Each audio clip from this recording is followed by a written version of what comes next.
Pagod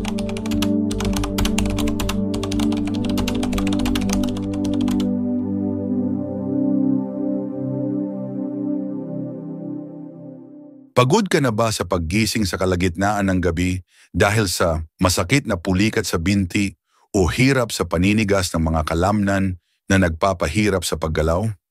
May magandang balita, ang tamang pagkain ay maaaring magparelax ng mga kalamnan, magpasigla ng sirkulasyon at pigilan ng pulikat bago pa man ito magsimula.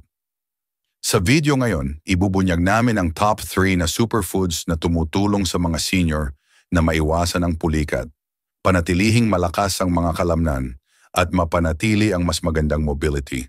Kaya manatili kayo dahil hindi nyo gustong malampasan ang mga life-changing na nutrition tips na ito. Bago tayo magsimula, gusto kong malaman kung saan kayo sumasama sa akin ngayon. Mag-iwan ng komento sa ibaba at huwag mag-atubiling magtanong. Okay, simulan na natin. Unang pagkain, itlog. Sa maraming nutrient-rich na pagkain na sumusuporta sa kalusugan ng kalamnan, nangingibabaw ang itlog bilang isang powerhouse ng mahahalagang bitamina at mineral. Pero paano nga ba nakakatulong ang itlog sa pulikat sa binti ng mga matatanda? Sabay-sabay nating alamin. Ang pagkapagod ng kalamnan ay isang pangunahing sanhi ng pulikat, at ang protina ay mahalaga para sa pag-aayos at pagpapanatili ng kalamnan. Ang mga matatanda ay madalas makaranas ng age-related muscle loss, sarcopenia, na nagpapataas ng tsansa ng pulikat at panghihina. Ang itlog ay isang kumpletong pinagmumula ng protina, ibig sabihin ay naglalaman ito ng lahat ng siyam na essential amino acids. Ang isang malaking itlog ay nagbibigay ng 6 na gramo ng high-quality protein na tumutulong sa pagbuo muli ng muscle fibers, pagbawas ng pagkapagod ng kalamnan, at pagpapahusay sa efficiency ng muscle contraction na nagpapabawas sa dalas ng pulikat.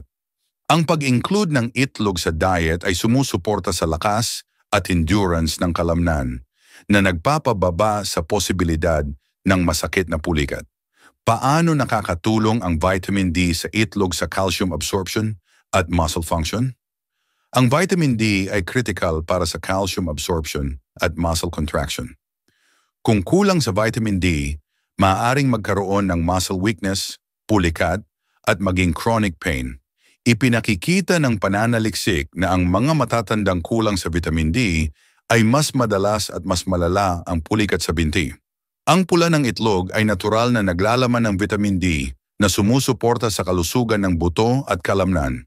Bagamat ang exposure sa sikat ng araw ang pinakamahusay na paraan para makagawa ng vitamin D, maraming matatanda ang mas kaunting oras sa labas, kaya mahalaga ang dietary sources. Ang pagkain ng itlog ay makakatulong sa mga matatanda na mapanatili ang optimal na vitamin D levels na nagpapababa sa tsansa ng pulikat. Pwede bang regular na pagkain ng itlog ang makaiwas sa vitamin D deficiency-related muscle cramps? Oo, ngunit ang diet lamang ay maaaring hindi sapat. Ang isang itlog ay naglalaman ng mga 40 IU ng vitamin D, samantalang ang daily recommended intake para sa mga matatanda ay 800 hanggang 1,000 IU. Para mapakinabangan ang vitamin D intake, maaaring isama ng mga matatanda ang itlog sa fortified dairy products, gatas, yogurt, o fatty fish, salmon, sardinas. Isaalang-alang ang vitamin D supplement kung mababa ang levels at maglaan ng oras sa labas para sa natural na vitamin D synthesis.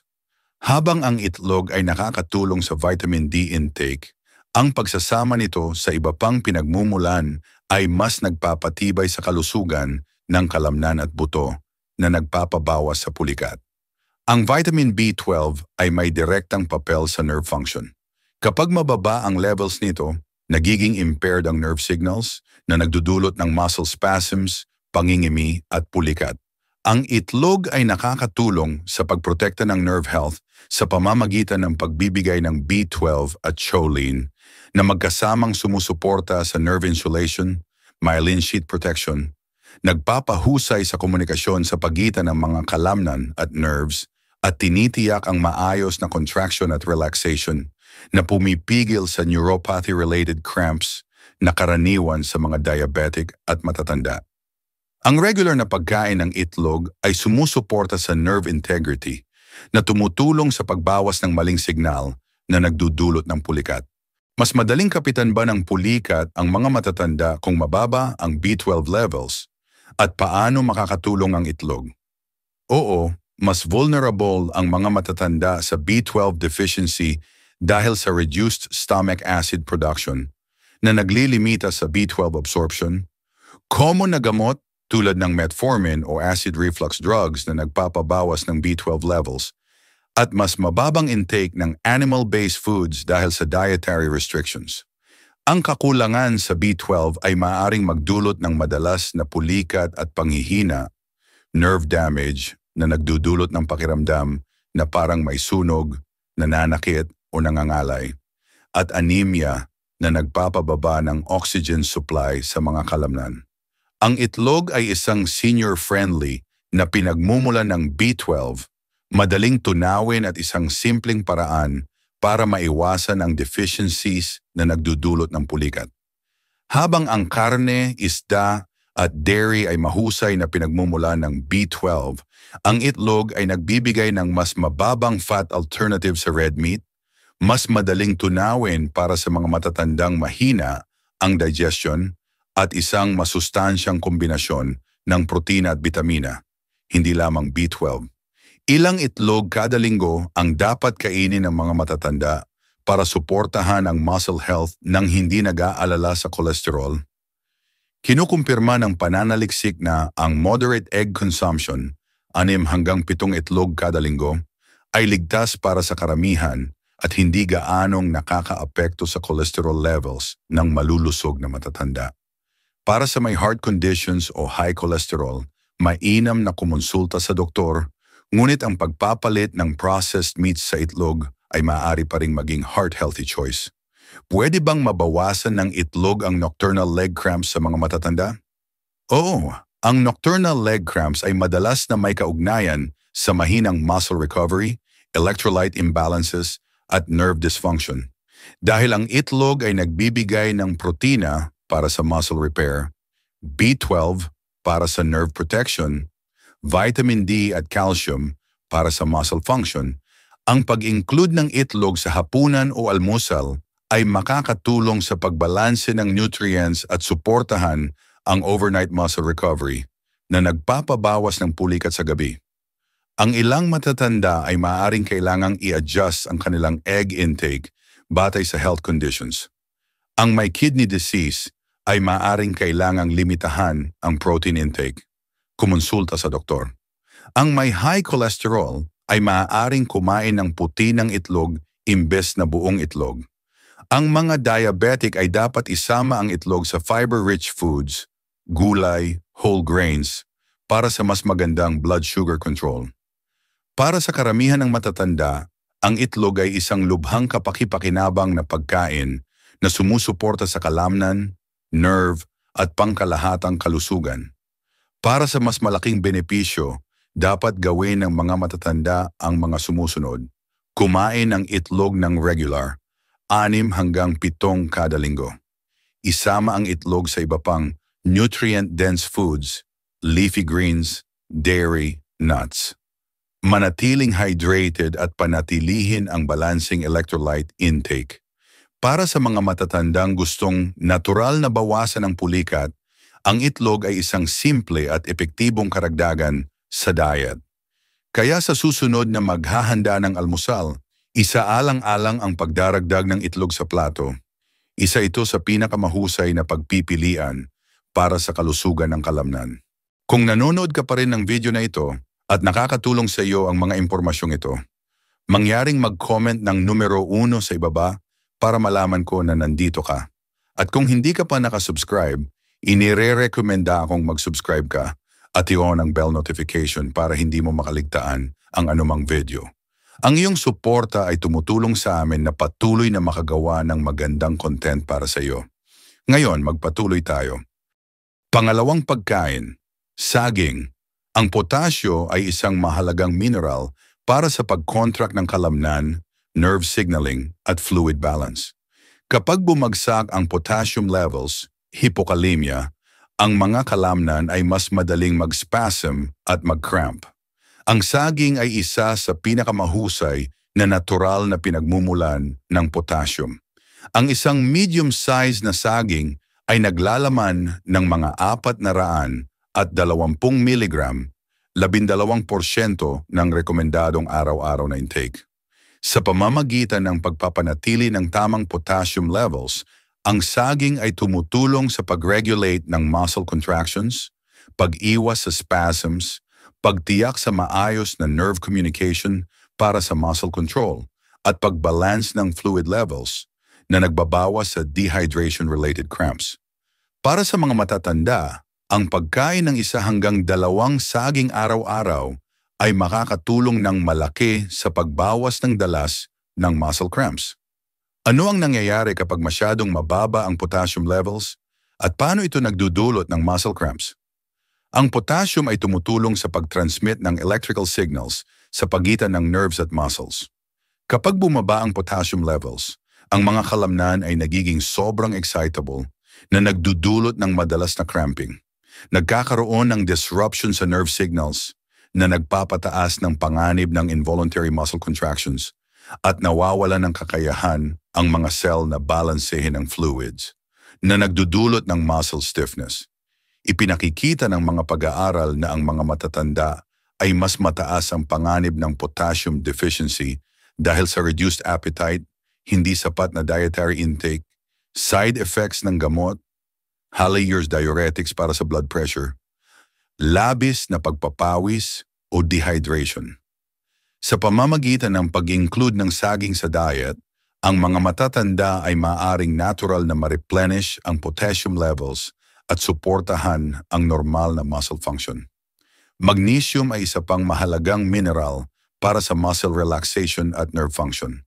Tumutulong ito na bawasan ang muscle excitability, pag-iwas sa biglaang cramps, suportahan ang ATP production, pagbibigay ng enerhiya para sa muscle contractions, at i-regulate ang calcium at potassium balance na mahalaga para sa tamang muscle function. Ang bawat saging ay naglalaman ng 32 mg ng magnesyo na tumutulong sa pag-iwas sa muscle tightness at spasms. Dahil maraming matatanda ang hindi nakakakuha ng sapat na magnesium, ang pagkain ng saging kasama ng iba pang magnesium-rich foods tulad ng nuts at leafy greens ay makakatulong sa pagbawas ng muscle cramping at pagpapabuti ng recovery. Ang nocturnal leg cramps, mga cramps na nangyayari sa gabi, ay madalas na nauugnay sa electrolyte imbalances, mababang potassium, magnesium, mahinang circulation o dehydration. Dahil ang saging ay naglalaman ng potasyo, magnesyo at carbohydrates na sumusuporta sa hydration, ang pagkain ng isang saging 1 hanggang 2 oras bago matulog ay maaaring makatulong sa pag-relax ng mga kalamnan, pagbawas ng cramp intensity, pagbalance ng electrolytes, pag-iwas sa nighttime spasms, at pagpapabuti ng sleep quality sa pamamagitan ng pagbawas ng muscle tension. Paano nakakatulong ang vitamin B6 sa saging para sa nerve function at muscle recovery? Ang vitamin B6 ay isang key nutrient para sa nervous system health. Tumutulong ito sa pag-regulate ng neurotransmitters na kumokontrol sa muscle movements, pagbawas ng inflammation, tumutulong sa mas mabilis na muscle recovery pagkatapos mag-ehersisyo, at pagpapabuti ng red blood cell production. Tinitiyak na ang mga kalamnan ay nakakatanggap ng oxygen ng mahusay. Ang bawat saging ay nagbibigay ng 0.4 na miligramo ng vitamin B6, halos 30% ng daily requirement para sa mga matatanda. Ipinakikita ng mga pag-aaral na ang mababang vitamin B6 levels ay maaaring magdulot ng mas madalas na muscle cramping at spasms dahil sa nerve dysfunction, mas mataas na inflammation na nagpapadali sa pananakit at sa stiffness ng kalamnan, at reduced energy production na nagdudulot ng muscle fatigue. Isang pag-aaral noong 2018 ang nagsabing ang mga matatandang may mababang vitamin B6 intake ay nakakaranas ng mas madalas na leg cramps.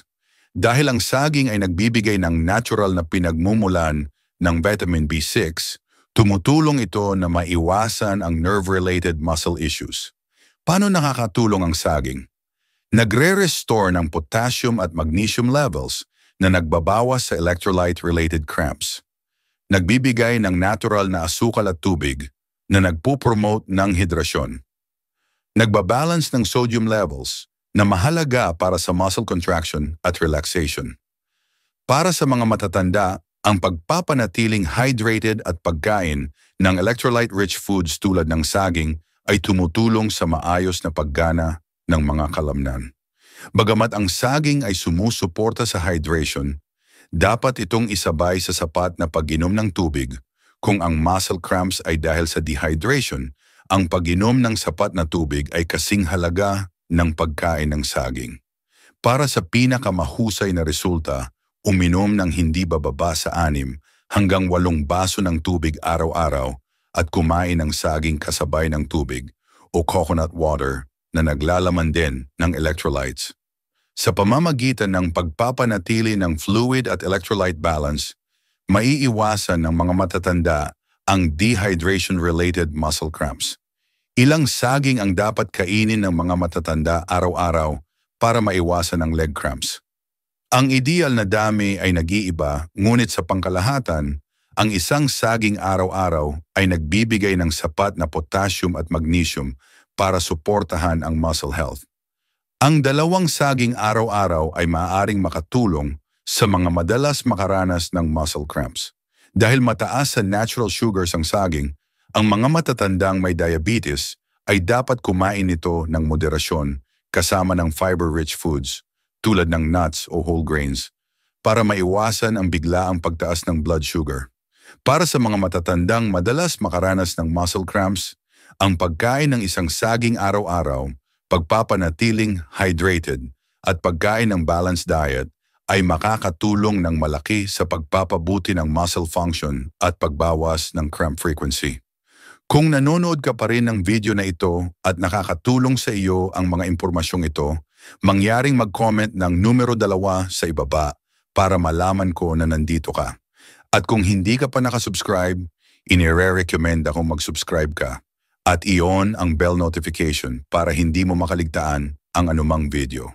Ang iyong suporta ay tumutulong sa amin na patuloy na makagawa ng magandang content para sa iyo. Ngayon magpatuloy tayo. Pangatlong pagkain, mga nuts at seeds.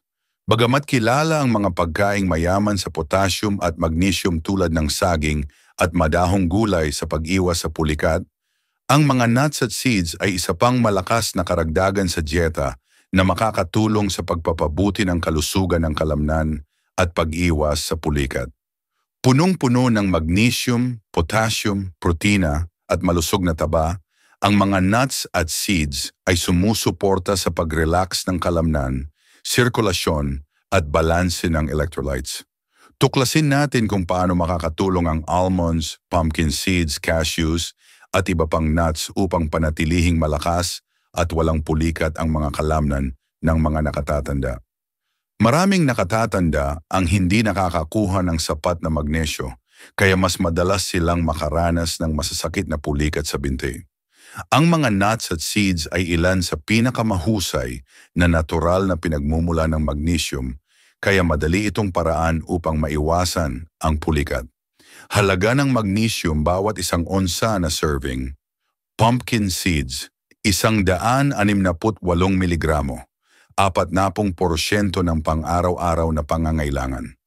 Almonds, 77 miligramo, 20% ng pang-araw-araw na pangangailangan. Keso, 74 na miligramo, 19% ng pang-araw-araw na pangangailangan. Ang pagkain ng isang maliit na dakot ng nuts araw-araw ay makakatulong sa pagbalik ng magnesium levels at panatilihing relax at malusog ang mga kalamnan. Bagamat ang saging ay madalas na iniuugnay sa potassium, maraming nuts at seeds ang nagbibigay din ng importanteng mineral na ito. Halaga ng potassium bawat 1 onsa na serving. Pistachios, 270 mg. Almonds, 200 mg. Cashews, 160 mg. Ang mga electrolytes tulad ng magnesium at potassium ay nawawala sa pamamagitan ng pawis, kaya mahalaga ang pag-replenish ng mga ito para sa muscle recovery at pag-iwas sa pulikat. Bakit mahusay ang nuts at seeds sa pagbalik ng electrolytes? Mataas sa magnesium at potassium, sumusuporta sa muscle recovery. May malusog na taba na nagpapababa ng pamamaga ng kalamnan. Nagbibigay ng protina na tumutulong sa pag-repair ng kalamnan.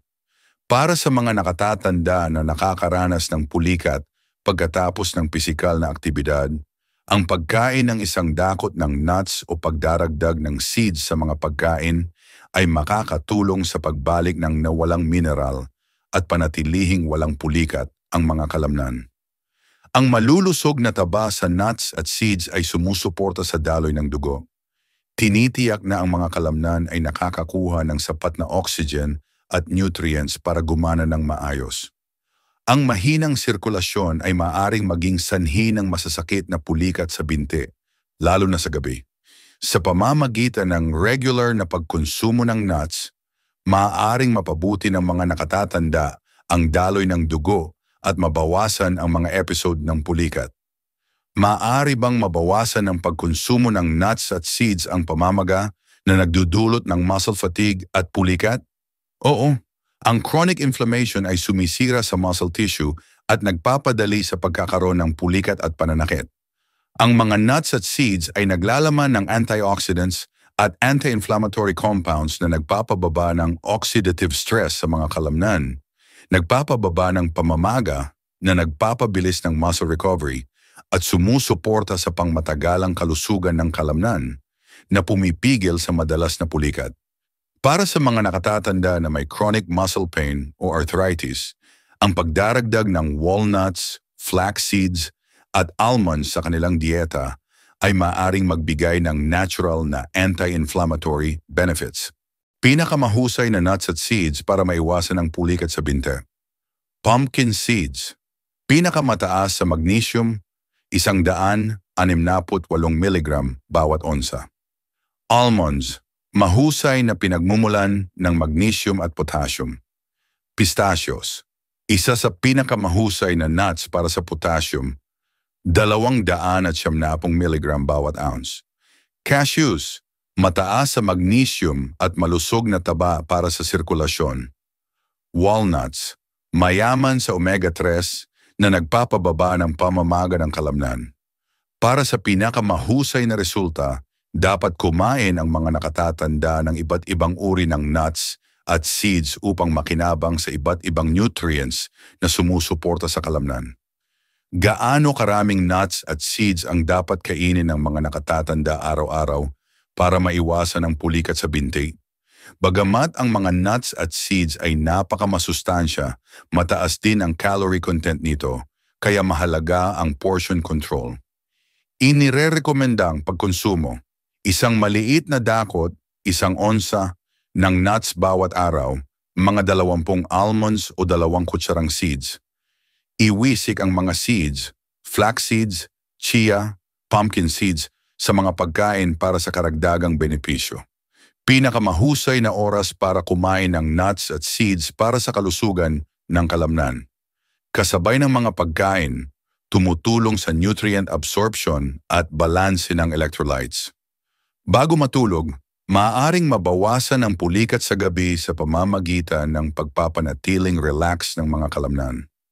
Pagkatapos mag-ehersisyo, tumutulong sa pagbalik ng nawalang electrolytes at muscle recovery. Sa pamamagitan ng pag-inom ng nuts ng may katamtaman, maaring maiwasan ng mga nakatatanda ang pulikat habang pinapanatili ang balanseng dieta. Mga dapat isaalang-alang, mataas na calorie content. Ang sobrang pagkain ng nuts ay maaaring magdulot ng pagtaas ng timbang, kaya mahalaga ang portion control. Maalat o processed nuts, ang mataas na sodium content ay maaaring magdulot ng dehydration na nagpapataas ng panganib ng pulikat. Allergies, Ang ilang tao ay maaaring may allergy sa nuts, kaya dapat isaalang-alang ang alternatibong pinagmumulan ng magnesium at potassium. Problema sa pagtunaw, ang mga nuts at seeds ay mataas sa fiber na maaaring magdulot ng bloating sa mga nakatatanda na sensitibo ang digestion.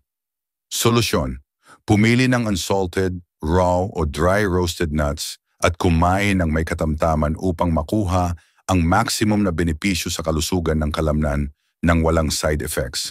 Para sa mga nakatatanda na nais natural na bawasan ang pulikat sa kalamnan, ang pagkain ng isang maliit na dakot ng nuts o pagdaragdag ng seeds sa mga pagkain araw-araw ay maaaring maging isang madali at masarap na paraan upang suportahan ang kalusugan ng kalamnan. Salamat sa pagsama sa amin ngayon. Gusto naming marinig ang inyong mga saloobin. Mag-iwan ng komento sa ibaba at ibahagi ang isang bagay na natutunan mo ngayon at kung paano mo ito gagamitin sa iyong buhay. Mahalaga sa amin ang inyong mga kaisipan, kaya huwag mag-atubiling ibahagi ang mga ito. Ang pagbabasa ng inyong mga komento ay nagbibigay sa amin ng malaking motibasyon at inspirasyon. Kung nagustuhan mo ang video na ito at nakatulong ito sa iyo, mangyaring i-like, mag-subscribe at i-share. Ang inyong suporta ay tumutulong sa amin na patuloy na gumawa ng magagandang content upang kayo ay mabigyan ng kaalaman at inspirasyon. Salamat sa panonood at inaasahan naming makita kayo sa susunod na video.